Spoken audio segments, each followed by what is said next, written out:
السلام علیکم۔ آپ کے دنیا سے جانے کے بعد بھی آپ کا یہ ایک کلک صدقہ جاریہ بن سکتا ہے۔ صدقہ جاریہ کی نیت سے بیان کو شیئر کریں، چینل کو سبسکرائب کریں۔ شکریہ۔ اگر کوئی مسلمان اپنے کسی بھائی کی ضرورت پوری کرنے میں لگ رہا ہے، اپنا وقت صرف کر رہا ہے، اللہ اس کی ضرورت پوری کرنی شروع کر دیتا ہے۔ بہت عمدہ مقام ہے۔ اللہ نے ہر چیز کے لیے ایک اندازہ مقرر کیا ہوا ہے، کب اللہ کی مدد آئے گی یہ بھی اس نے طے کیا ہوتا ہے۔ You have to qualify, pre qualification conditions ہیں، تب مدد آئے گی، یوں نہیں آتی مدد۔ اپنا سب کچھ لگا دو، پھر کہو کہ اللہ میری 15 برس کی کمائی کل میدان میں نے وجود ڈالی ہوئی ہے، 15 برس کی کمائی، دن کی اور رات کی کوششیں ہیں میری، صبح اور شام کی کوششیں ہیں میری، 15 برس وہ میدان میں نے لا کے ڈال دی ہے۔ تب پکارو اللہ کو۔ اپنا مال بچا کے رکھنا ہے، اپنی مستقبل کو بھی بچانا ہے، اپنی اولاد کو بھی بچانا ہے، اور اللہ کا دین غالب ہو جائے، کہیں نام لکھا کے کسی جماعت میں شامل ہو کر بڑا تیر مار دیا، گویا کہ اللہ تعالیٰ تو جانتا ہی نہیں۔ خود حضرت ابو بکر کا جو حال ہو گیا تھا کہ حضور اگر انہوں نے ذرا بھی دیکھ لیا، نیچے اپنے قدموں کی طرف بھی نگاہ ڈالی تو ہم نظر آ جائیں گے، آپ نے فرمایا لا تحزن ان اللہ معنا، راستہ نکالتا اللہ۔ پھر حضور گئے طائف، لیکن وہاں سے خالی ہاتھ آئے۔ مدینے میں اللہ نے خود ہی کھڑکی کھول دی، 6 آدمی ایمان لے آئے، آپ گئے ہی نہیں، اور وہاں انقلاب بھی آ گیا۔ عظیم، اس اعتبار سے اللہ مخرج پیدا کرتا ہے۔ تم صحیح طریقے پر چلتے رہو، تقوی اختیار کرو، صحیح راستے پر جد و جہد کرو، یہ کام اللہ پر چھوڑو، کب اسے منظور ہے اس کا کامیاب ہونا؟ جب ہوگا وہ راستہ ایسا کھولنے کا کہ تمہیں گمان بھی نہیں ہوگا۔ وَيَرْزُقْهُ مِنْ حَيْثُ لَا يَحْتَسِبُ، اور اسے رزق دے گا وہاں سے جہاں سے اسے گمان بھی نہیں ہوگا۔ اقامت دین کی جد و جہد ہو، غلبہ دین کی جد و جہد ہو، اپنے آپ کو ان صلاتی و نسکی و محیایا و مماتی اس کا فیصلہ کرنا ہو، تو سب سے بڑی رکاوٹ آتی کھائیں گے کیا؟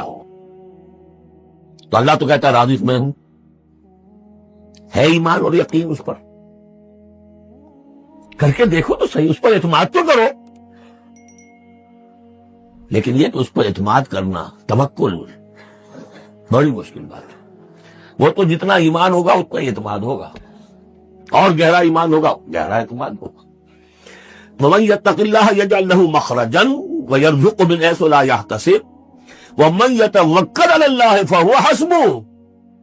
یہ تو ابھی تقویٰ والے کی بات ہے کہ وہ وہاں سے رزق دے گا جہاں سے اسے ملے گا بھی نہیں، اور جس نے اللہ پر توکل کر لیا تو وہ اس کے لیے بہت کافی ہو جائے گا۔ توکل کر کے تو دیکھو، حسبہ وہ اس کے لیے کافی ہے۔ یہاں تک فرمایا ہے حدیث میں من کان فی حاجت اخیہ کان اللہ فی حاجتہ، اگر کوئی مسلمان اپنے کسی بھائی کی ضرورت پوری کرنے میں لگ رہا ہے، اپنا وقت صرف کر رہا ہے، اللہ اس کی ضرورت پوری کرنی شروع کر دیتا ہے۔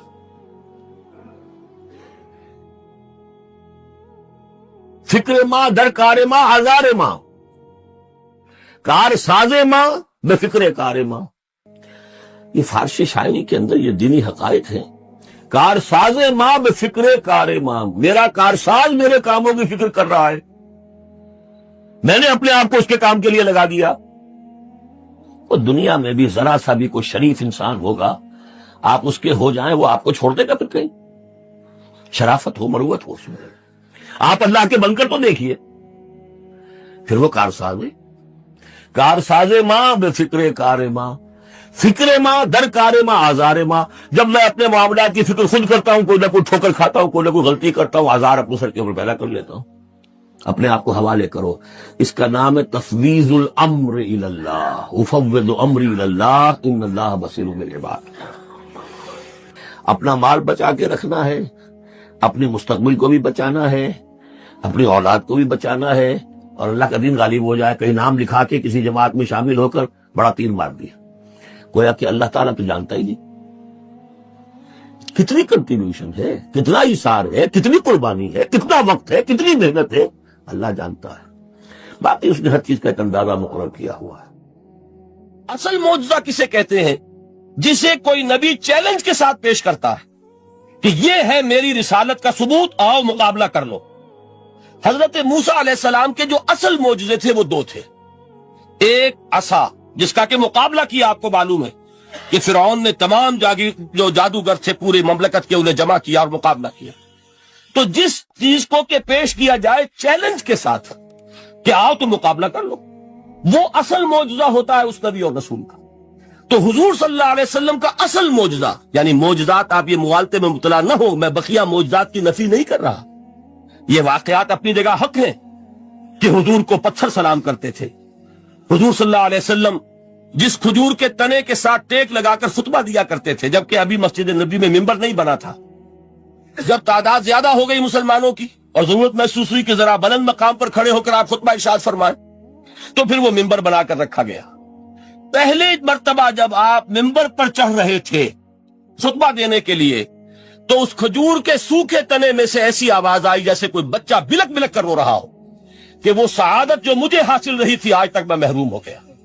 یہ انبیاء کا مقام ہے. مولانا روم نے اسی لیے کہا ہے کہ فلسفی کو منکر حنانہ است، از ہوا سے انبیاء بیگانہ است. فلسفی اور عقلیت پرست انسان وہ تو حنانہ کا انکار کر دے گا، کیسے ممکن ہے سوکھا تنا اور اس کے اندر سے بچے کی طرح بلکنے کی آواز آئے.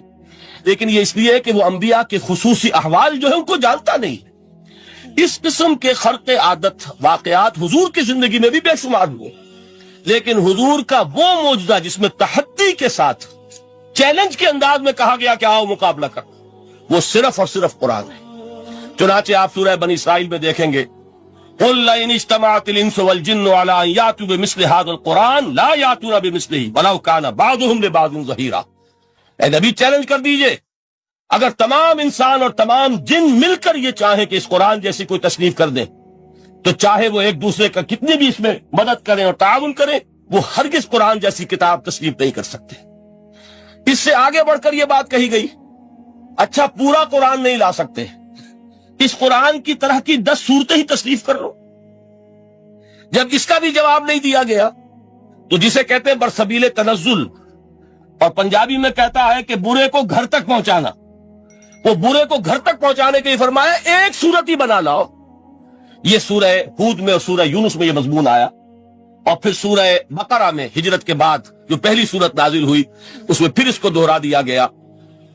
وَإِن كُنتُمْ فِي رَيْبٍ مِّمَّا نَزَّلْنَا عَلَىٰ عَبْدِنَا فَأْتُوا بِسُورَةٍ مِّن مِّثْلِهِ وَادْعُوا شُهَدَاءَكُم مِّن دُونِ اللَّهِ إِن كُنتُمْ صَادِقِينَ. کہ اگر تمہیں کوئی شک ہے اس کتاب کے بارے میں جو ہم نے نازل فرمائی ہے، شک کیا ہوگا؟ شک اسی بات میں ہوگا کہ شاید یہ محمد کا اپنا کلام ہے صلی اللہ علیہ وسلم، یا کوئی اور انسان ہے جو انہیں سکھا پڑھا رہا ہے. اگر تمہیں اس نوعیت کا کوئی شک ہے تو اس جیسی ایک صورت بنا لاؤ. فاتو بسورۃ من مثلہ. اور نوٹ کیجئے گا سورۃ العصر بھی صورت ہے، سورۃ الکوثر بھی صورت ہے.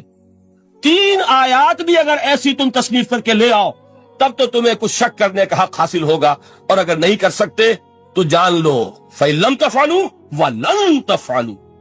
پھر اگر تم ایسا نہ کر سکو اور ہرگز نہیں کر سکو گے، ذرا چیلنج کا انداز دیکھیے کہ ہرگز نہیں کر سکو گے.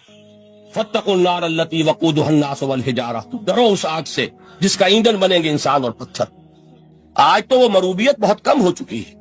آج تو ہمارا عام نوجوان جو ہے وہ آنکھوں میں آنکھیں ڈال کر بات کرتا ہے، اس میں خود اعتمادی ہے. ہمارا بھی اپنا ایک معاشی نظام ہے، ہمارا اپنا ایک سیاسی نظام ہے، ہمارا ایک اپنا سماجی نظام ہے، ہماری اپنی سوشل ویلیوز ہیں. آج کا نوجوان الحمدللہ احیاء اسلام کی وہ جد و جہد جو ہے وہ مرحلہ در مرحلہ بہرحال آگے بڑھ رہی ہے. وقت لگے گا لیکن یہ کہ اس میں یقیناً ترقی ہوئی ہے. اسی کا مظہر یہ ہے کہ خود اعتمادی ہے. We have confidence. ہم جانتے ہیں کہ اسلام ایک دین ہے، مکمل دین ہے، اس کے پاس زندگی کے تمام مسائل کا حل ہے. لیکن یہ ہے آج 1985 کی بات. علامہ اقبال اس صدی کے آغاز میں گئے ہیں یورپ، جبکہ ہم محکوم تھے انگریز کے.